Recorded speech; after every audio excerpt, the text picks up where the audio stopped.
আসসালামু আলাইকুম ওয়া রাহমাতুল্লাহি ওয়া বারাকাতুহু। হাদিস কাকে বলে?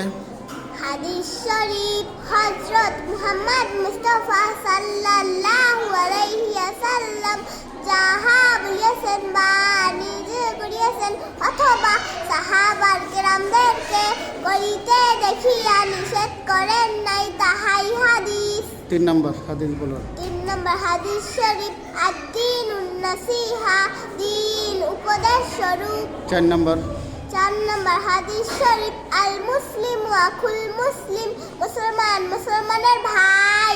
ইন্নামাল আমালু বিন্নিয়াত অর্থ কি?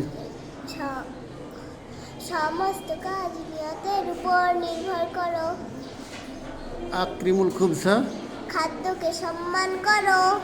আল মুসলিমু আখুল মুসলিম ইদা আসাতা ফাসিল, দিন কি স্বরূপ? উপদেশ স্বরূপ। খাদ্যকে কি করবে? সম্মান করো।